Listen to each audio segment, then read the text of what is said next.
Okay. Welcome to WorkAtHomeCareers.com's video on how to determine if a company or website is a scam using our good old friend Google. So why don't we head over to Google now and start this video. Okay, so we're here at Google.com. Today happens to be Valentine's Day, so that's why we're seeing this beautiful picture here. I'm just going to go ahead and leave it at that.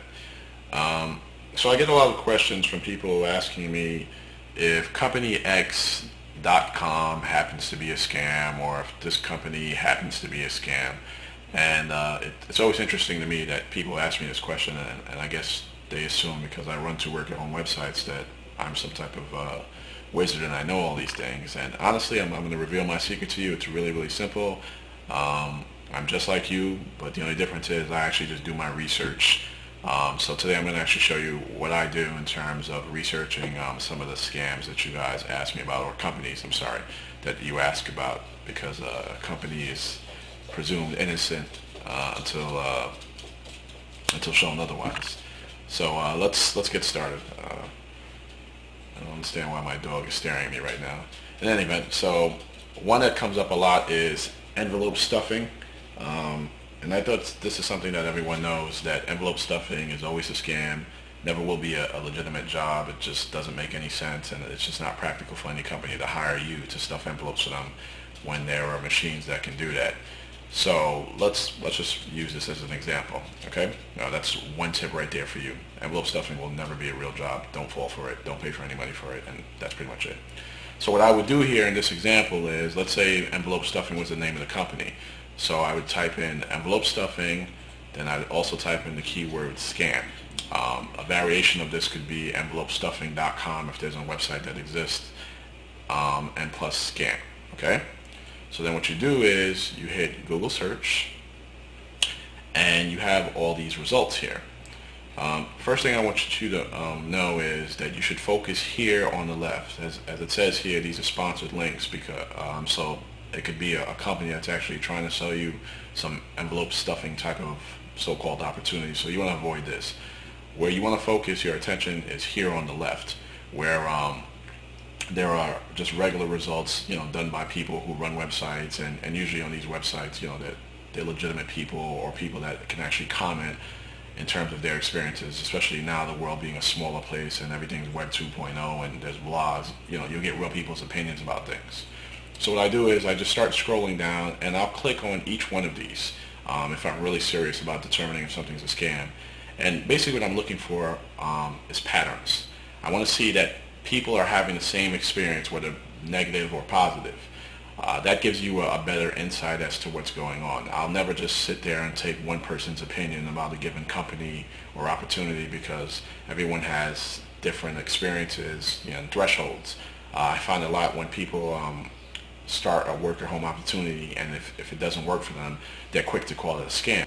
You could go rock climbing and it doesn't work for you, and someone won't call it a scam, but for some reason we're working home, that's not the same case. So keep that in mind when you're actually doing a search in terms of scams. You want to make sure that you have a well-rounded opinion from various people. So, like I said, I'll just look and click on each one of these links, read what people are saying, looking for patterns in terms of their experiences. I might also even go to the second page just to really, really be certain about if a given company is a scam. And even with that said, this is just only one of the ways I actually determine if a company is a scam. I'll actually look at some other websites, but we'll discuss that in another video. So why don't we wrap this up with some final thoughts about how to determine if a company is a scam. Okay, we're rounding off the end of this video. These are tips that you should keep in mind when doing a search for a company using Google to determine if it's a scam. Do a search using a company's name, a person's name if it's available on the website, company's website URL or address, plus the keywords scam or scams. I usually do a variation of all these things just to make sure I get a full range of information. You should do the same thing. Don't just do one. If you have all this information available to you, just do variations of this to get a clear picture. Next, focus on the results on the left, because they tend to be by real people and not advertisers selling you something, which usually happens to be on the right, and it clearly says sponsored links, so you know exactly which is which. Don't jump to conclusions or assume. Seek out continuous patterns of complaints or disgruntled work-at-home seekers. This is very, very important. Don't make assumptions. Too many work-at-home seekers make assumptions, and sometimes they're wrong. So look for patterns. You want to see that there's a pattern of people being really, really pissed off about a company, or this company just has a history of just doing bad business. That's what you want to look for, not because person A said that this company is a scam and you should listen to them. Look for patterns. In addition to using Google, search other resources. We'll go into that in other videos. I'll provide you some other resources that I use. A common one is the BBB. Everyone knows to go there. But there are a few others that you should actually consider. And here's actually a very important one that I didn't really discuss at the beginning of the video. If you can't find any information, whether it's good or bad, then wait. You don't want to be the leader here and the trailblazer in this situation. Wait until someone else goes through that so you don't have to. And I know that sounds callous and hard, but this isn't one of those times where you want to sit there and actually jump ahead of people. And I know with working home it's very competitive, so everybody wants to get ahead. But with certain types of opportunities, you just want to make sure that someone else goes through that first, figures out what the situation is, and then jump in if it's actually worth doing it or just avoiding it totally. So you don't need to be a first in these type of situations unless you're absolutely positively sure that it's an actual job and not some home-based business opportunity or some scam. And not to say that home-based business opportunities are scams, because there's some good ones out there. But I don't like being the first of anything. A lot of times people bring opportunities to me, and I'll tell them, look, what, I'm just going to wait until someone else actually goes through it, and I'll look for those patterns. If if the news is good, then I'll be happy to join it. So that's just something that's always kept me safe for the most part.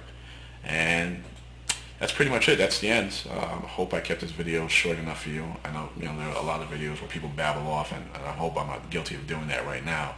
In any event, if you want to know more about scams, visit our scam section at workathomecareers.com/scams. If you want to have email jobs come to you and tips, you can email us at workathomecareers@getresponse.com. And we also have a great job search page, which is updated daily, that you can visit at workathomecareers.com/workathomejobs, or just go to the main site, workathomecareers.com, and there's a job search box there and link there that you can also use. I hope you guys find this video helpful. If you do, please vote for it on YouTube, send it to your friends, and just keep supporting